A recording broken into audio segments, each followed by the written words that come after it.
ऐसे कौन से गुण हैं शिवगण नंदी में जो महादेव उनकी बात को अनसुना नहीं कर पाते। कैलाश के पवित्र शिखर पर महादेव ध्यानस्थ थे। नंदी ने सोचा, किसी महान लक्ष्य को साधने हेतु मेरे महादेव समाधि में स्थित हैं, मुझे भी सहयोग देना चाहिए। नंदी ने महादेव के समक्ष धरा पर एक आसन बिछाया और वो भी ध्यान साधना में बैठ गए। उनके हृदय के सूक्ष्म तार महादेव की ब्रह्म चेतना से जुड़ने लगे।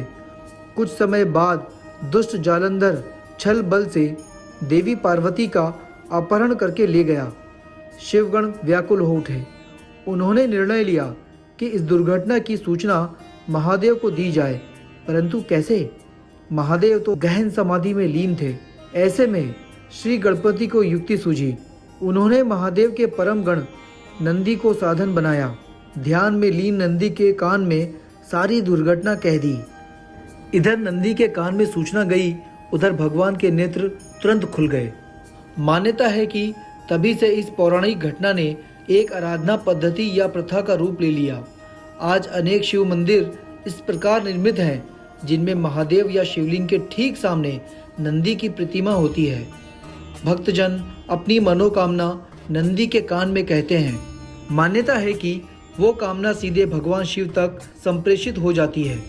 भला ऐसे कौन से गुण हैं शिवगण नंदी में जो महादेव उनकी बात को अनसुना नहीं कर पाते। नंदी को ये पता चला कि वे अल्पायु हैं, समस्या है तो समाधान भी होगा। यही विचार कर नंदी भुवन नदी के किनारे साधना करने लगे। जब एक कोटि सुमिरन पूर्ण हुए तो महादेव प्रकट हो गए, परंतु नंदी साधना में इतने मग्न थे कि महादेव से वर मांगने का उन्हें भान भी नहीं रहा। उन्हें उसी हालत में छोड़कर महादेव अंतर्धान हो गए। ऐसा ही एक बार और हुआ।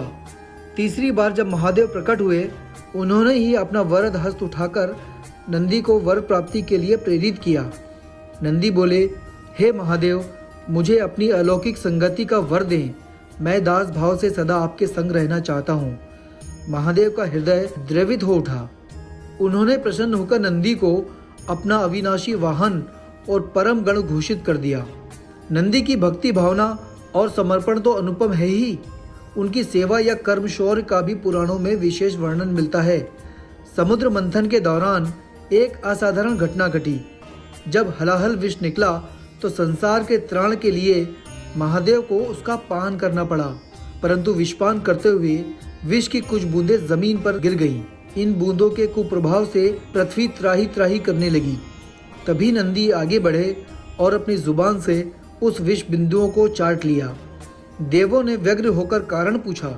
नंदी ने कहा, मेरे स्वामी ने प्याला भरा विषपान किया, क्या मैं सेवक होकर कुछ बूंदे ग्रहण नहीं कर सकता? जगत के त्राण और कल्याण में क्या इतना भी सहयोग नहीं दे सकता? तो ऐसी है नंदी की अतुलनीय सेवा निष्ठा। इसलिए नंदी शिव के अभिन्न गण हैं और सदैव महादेव शिव के अंग संग या सम्मुख रहते हैं।